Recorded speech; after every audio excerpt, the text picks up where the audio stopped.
Puji Tuhan, kita bertemu lagi dalam kanal YouTube Keluarga Philadelphia, dan dalam konten sepada ini kita akan fokus membahas tentang hal-hal yang terkait mengenai agama, juga akal budi.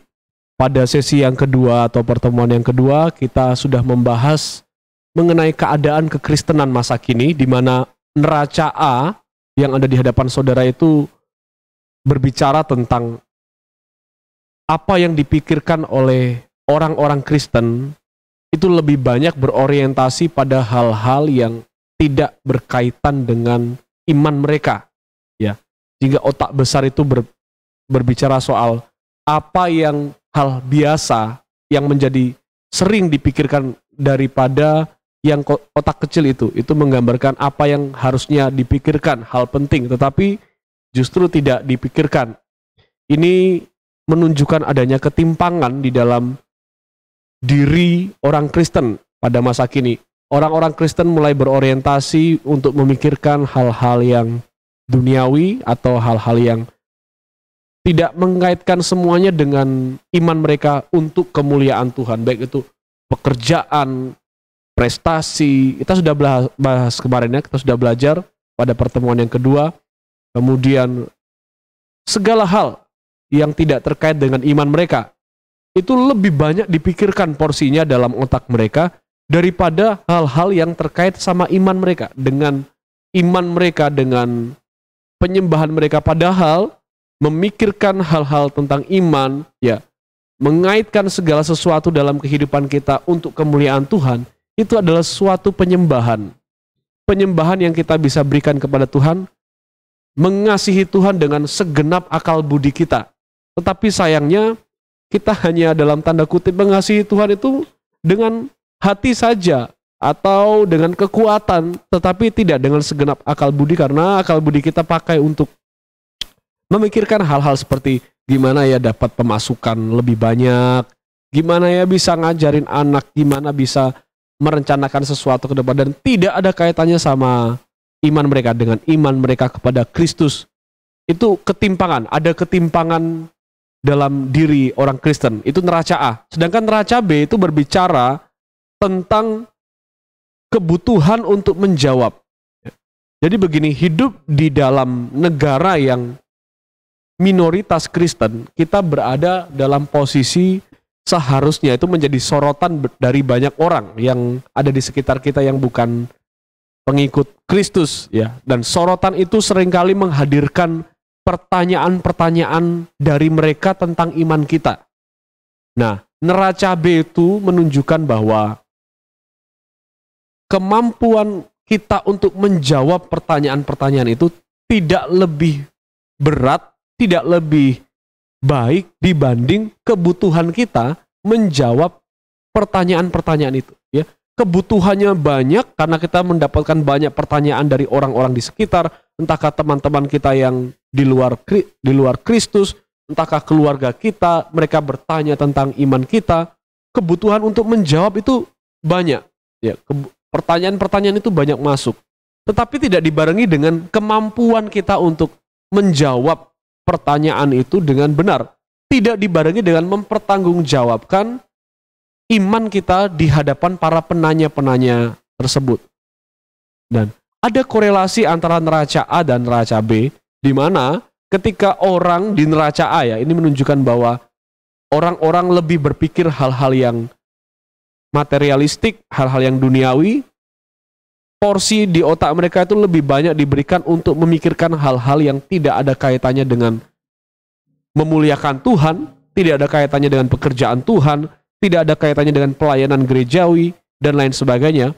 Ketika otak kita pakai lebih banyak orientasinya, prioritas di otak kita ini adalah untuk memikirkan hal-hal yang seperti itu, ya, daripada memikirkan soal iman, kepercayaan kita, memikirkan soal keyakinan kita kepada Kristus,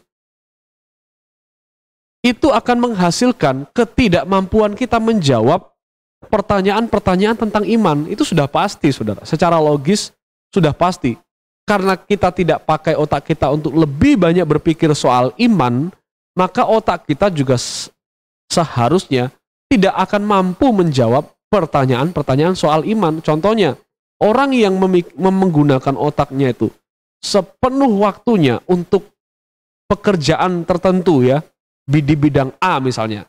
Jadi hari-harinya itu otaknya, akal budinya itu dipakai untuk memikirkan pekerjaan di bidang A. Maka ketika dia dapat pertanyaan soal pekerjaan yang ada hubungannya dengan pekerjaan di bidang A itu, tentu orang tersebut akan dengan percaya diri menjawab. Karena kenapa dia mampu menjawab? Karena itu adalah sesuatu yang ada di pikiran mereka, digumulkan oleh mereka setiap hari. Tetapi kalau sesuatu yang tidak menjadi prioritas pemikiran mereka, orientasi mereka berpikir, itu adalah sesuatu yang lemah di dalam diri mereka untuk dapat menjawab pertanyaan tentang hal tersebut. Dalam hal ini, iman. Ya, iman.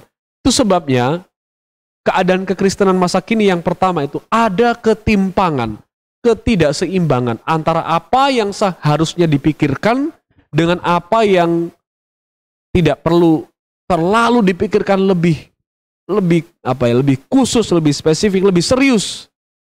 Dengan ketimpangan yang kedua adalah kebutuhan kita menjawab pertanyaan-pertanyaan itu tidak dibarengi dengan kemampuan kita menjawab pertanyaan itu dengan benar.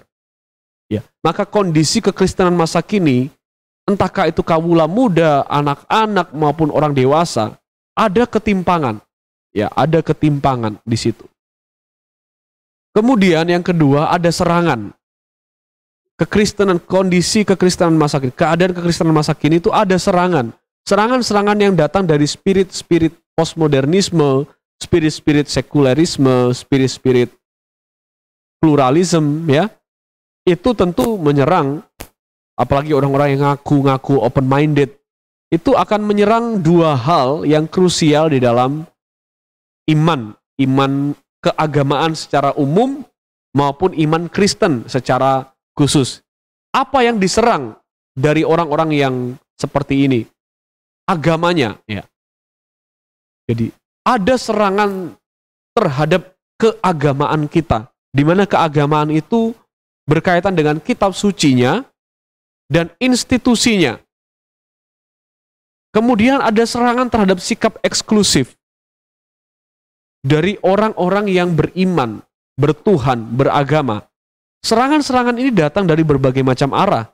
Dari orang-orang yang mengaku open-minded, dari orang-orang yang mengaku sudah maju, meninggalkan primitif, hal-hal yang primitif, yang sudah pluralistik, ya, over tolerance.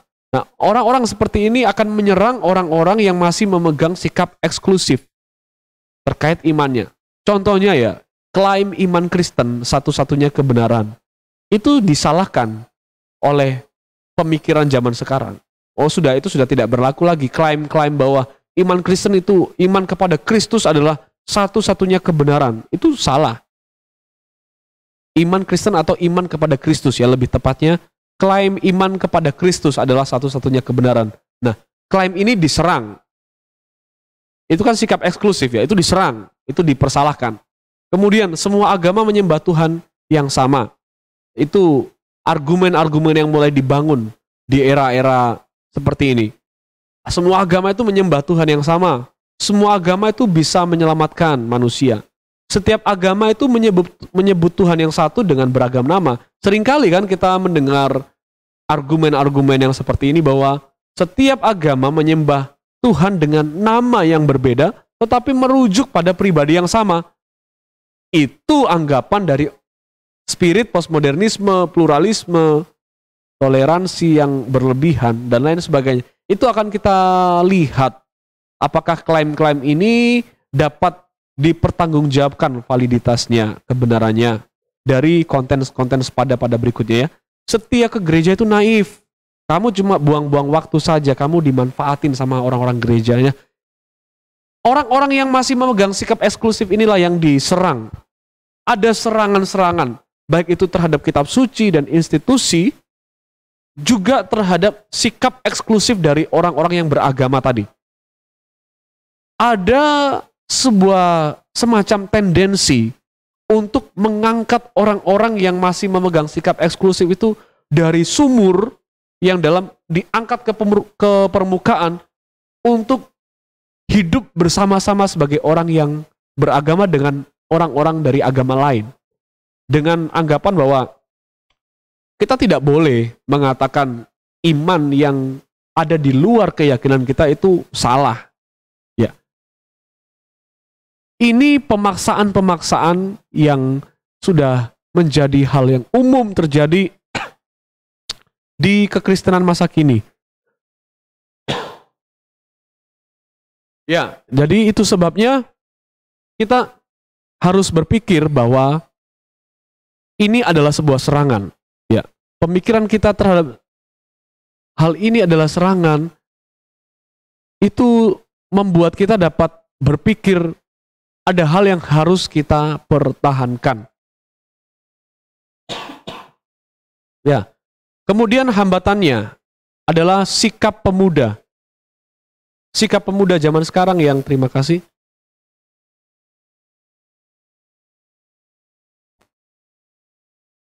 Yang mulai skeptik sama bentuk-bentuk agama yang eksklusif. Yang mulai berpikir soal tadi saya bilang open-minded dan lain sebagainya. Sikap pemuda yang kritis, ya di satu sisi, apalagi di konten ini, kritis itu bukan sesuatu yang salah, ya. Tetapi sikap pemuda yang kritis tetapi tidak dijalankan dengan cara yang benar, itu pasti menghasilkan kesimpulan yang salah. Dan sikap pemuda ini diperparah dengan sikap gereja yang masih ada gereja-gereja yang anti-intelektual, ya, anti-science, anti-ilmu pengetahuan. Bagaimana gereja yang model seperti ini bisa terbuka pada pertanyaan-pertanyaan pemuda yang skeptik, yang kritis, yang menuntut pertanggungjawaban gereja terhadap iman yang diajarkan kepada jemaat. Itu tidak akan mungkin. Maka ini adalah hambatan dari usaha untuk kita menyelesaikan ketimpangan tadi. Hambatan untuk usaha untuk menyelesaikan ketimpangan yang kita bahas tadi, dan juga usaha untuk hambatan terhadap usaha untuk menghadapi serangan-serangan ini. Hambatannya itu ini, sikap pemuda dan juga sikap gereja masa kini. Dan kita masuk pada bagian berikutnya, ya, kebutuhan menjadi murid. Oleh karena kita tahu, saudara, keadaan gereja masa kini, keadaan kekristenan masa kini, ada banyak ketimpangan, ya. Kita tahu ketimpangannya tadi apa, saya sudah bahas sedikit. Ada serangan terhadap agama, kitab suci dan juga institusinya. Ada serangan terhadap sikap eksklusif dari orang-orang yang beragama. Kemudian untuk membantu mengurangi serangan-serangan tersebut, untuk membantu menghadapi ketimpangan itu, ternyata terhambat oleh sikap pemuda, terhambat oleh sikap gereja. Maka kita harus sadar akan panggilan kita sebagai seorang pengikut Kristus, yaitu kebutuhan untuk menjadi murid, ya. Kebutuhan menjadi murid. Hanya dengan kita memahami bahwa kita mengikut Kristus adalah sebagai seorang murid, kita akan bisa melihat masalah ini secara jelas, saudara. Kebutuhan menjadi murid ini yang utama. Saya ibaratkan di sini ada peti kemas, peti emas, ya, peti harta karun, di mana saya ibaratkan di dalam peti harta karun ini ada berbagai macam hal-hal yang harta yang indah, dan harta itu adalah kemajuan iman, pertumbuhan pekerjaan Tuhan, kematangan kedewasaan rohani, ya, kematangan berpikir umat percaya. Itu tersimpan di dalam peti harta karun ini. Tetapi untuk mendapatkannya, ternyata peti harta karun ini terkunci oleh gembok. Nah, gembok ini yang saya ibaratkan melalui sepada ini sebagai masalahnya. Masalah yang menghambat, yang menghalangi kita untuk mendapatkan kemajuan iman, pertumbuhan rohani, kedewasaan berpikir, kemajuan pekerjaan Tuhan itu terhambat dengan adanya gembok ini. Ya, gembok ini adalah masalah yang saya sebutkan tadi. Ketimpangan, serangan, hambatan, ya. Dan untuk mengatasi atau begini, untuk mengambil harta karun itu, tentu kita harus punya kunci.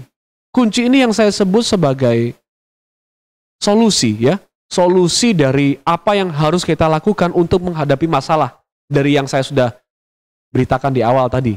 Ya, masalah terkait dengan agama. Dan solusinya adalah akal budi. Apa yang sudah Tuhan berikan kepada manusia. Karena kita berpikir ini tidak hanya masalah yang terkait dengan internal gereja, internal iman Kristen, tetapi ini ada hubungannya dengan skup yang lebih luas, ya, antar agama dan lain sebagainya. Maka dan tantangan-tantangan zaman yang menuntut adanya pikiran-pikiran kritis, logis dan sistematik. Maka solusinya adalah akal budi. Akal budi yang bekerja sama dengan iman. Ya.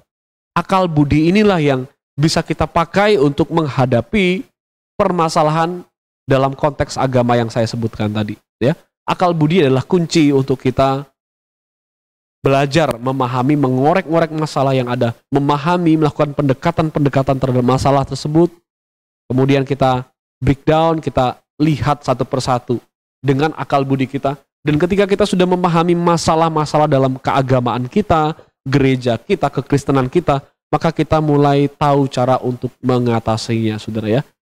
Tentu sebelum membuka gemboknya, sebelum mengatasi masalahnya, ya, kita kan harus paham nih. Ini gemboknya ibaratnya. Ini gembok, ya. Kemudian kita sudah tahu ada kunci. Kuncinya ini adalah solusi. Solusinya ini adalah akal budi. Nah, sebelum membuka gembok, ya, sebelum kita membuka gembok, kita harus pahami dulu cara memakai kuncinya. Maka di bagian pertama dalam sepada ini, bagian besar pertama adalah kita akan membahas tentang mengasah akal budi, ya. Mengasah akal budi. Setelah kita tahu cara memakai kuncinya, kita kenali gemboknya, ya. Bagaimana gemboknya, bagaimana cara kerja gemboknya, kemudian di mana harus memasukkan kunci itu kita harus memahami gemboknya. Maka bagian yang kedua kita memahami isu-isu seputar agama. Apa sih masalah yang sebenarnya terjadi dalam dunia keagamaan, khususnya dalam kekristenan? Itu bagian kedua ya saudara. Bagian yang pertama ini kita akan habiskan banyak waktu untuk mengasah akal budi. Itu sebabnya gambar ini mewakili BSC dalam sepada, Bible Study Club dalam sepada, yaitu di mana iman atau akal budi ini juga membantu mengatasi persoalan agama-agama melalui iman yang benar, ya. Maka ini skema pengajaran atau materi yang akan saudara terima dalam konten ini. Kita sudah membahas soal silabus atau mengenal BSC yang pertemuan kedua kemarin kita membahas keadaan kekristenan masa kini, dan yang sekarang kita membahas perihal menjadi murid, ya, menjadi murid. Sekarang kita masuk pada sesi yang ketiga, berarti kita masuk pada bagian yang menjadi murid untuk mengatasi masalah-masalah tersebut. Saya memberikan gambar ini, saudara. Kita adalah pengikut Kristus sebagai apa? Apakah sebagai fans atau disciple? Ini biarlah menjadi sebuah refleksi buat kita ya. Dalam pengiringan kita kepada Tuhan, apakah kita hanya sekedar fans sama sosok Tuhan Yesus? Wah, dia itu orang yang baik, dia itu guru moral, guru bijak, dia itu orang yang luar biasa baik. Atau kemudian kita fans dalam hal ritualistik, ya. Kita hanya melakukan segala sesuatu secara ritual saja. Saudara, fans itu kalau dia sudah tidak suka sama idolnya, dia tidak akan segan-segan untuk unfollow, ya, atau untuk nggak like status-status dari idolnya itu, dia nggak like itu bisa fans. Tapi disciple tidak seperti itu. Disciple tidak akan melakukan pilihan-pilihan, pertimbangan-pertimbangan dalam mengikut Tuhan itu. Dia tidak melakukan pertimbangan-pertimbangan tentang apa yang Tuhan ingin untuk dikerjakan dengan apa yang seharusnya saya lakukan. Tidak ada pertimbangan semacam itu. Disciple selalu melakukan instruksi dari gurunya. Tapi di sini kita harus bedakan murid sebagai student dan murid sebagai disciple. Karena beda, saudara ya. Student dan disciple sekalipun dalam bahasa Indonesia itu murid, tetapi di dalam pengertian aslinya di dalam Alkitab kita tidak pernah dimaksudkan murid Kristus itu studentnya Kristus. Tidak. Tetapi disciple of Christ. Murid Kristus sebagai seorang disciple, bukan sebagai seorang student. Nah, kita harus bedakan ini. Dalam pengiringan kita kepada Tuhan, kemuridan kita, kemuritan kita ini seperti apa? Disciple-nya kita ini seperti apa? Kita harus tahu bedanya student dan disciple. Kalau student itu mengikut gurunya atau memberikan dirinya, waktunya untuk gurunya karena didorong oleh kebutuhan-kebutuhan pribadi. Itu yang terjadi dalam semua student dari TK, SD, SMP, SMA, kuliah. Student, kenapa student itu sekolah, masuk kelas, ikut pelajaran? Ya karena didorong oleh kebutuhan pribadi.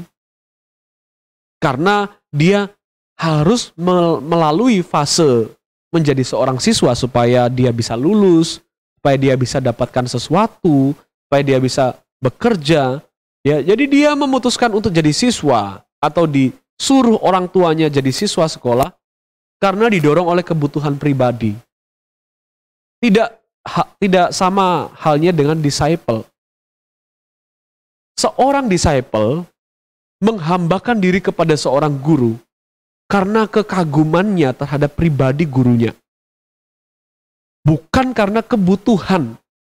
Bukan karena kebutuhan pribadi untuk diambil ilmu-ilmunya dari gurunya untuk dimanfaatkan untuk dirinya nanti.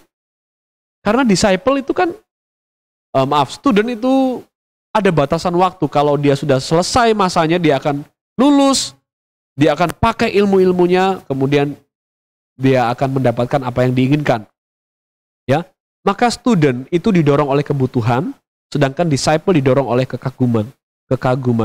Student itu dijalankan dengan kepatuhan, ya. Sedangkan disciple dijalankan dengan kesetiaan. Setia dan patuh itu dua hal yang berbeda. Patuh itu melakukan sesuatu karena diperintah.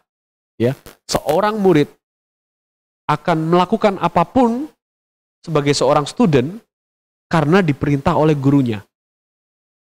Kerjakan tugas, dia lakukan. Maka dia didorong oleh kepatuhan, dijalankan dengan kepatuhan. Sementara disciple itu dijalankan dengan kesetiaan. Tanpa diperintah oleh gurunya, dia akan melakukan apa yang seharusnya dia lakukan sebagai seorang pengikut, follower as a disciple, ya, pengikut sebagai seorang murid. Dia akan melakukan sesuatu kepada gurunya tanpa diperintah, yaitu kesetiaan. Dia menghambakan dirinya. Itu gak diperintah orang tua, gak diperintah siapa-siapa. Dia murni, itu dorongan dari dalam dirinya. Ya, itu adalah murid sebagai seorang disciple. Kemudian student itu mengejar pengetahuan. Ya. Jadi yang dikejar, yang ditargetkan itu adalah pengetahuan yang diajarkan oleh gurunya. Sedangkan disciple itu mengejar kemiripan antara dirinya dengan gurunya. Jadi dia menginginkan dalam kesetiaannya, ya, didorong oleh kekaguman. Dari kekaguman itu dijalankan dengan kesetiaan. Dalam kesetiaan itu dia mengejar kemiripan. Dia ingin menjadi serupa dengan gurunya. Itu seorang disciple. Tidak dengan student.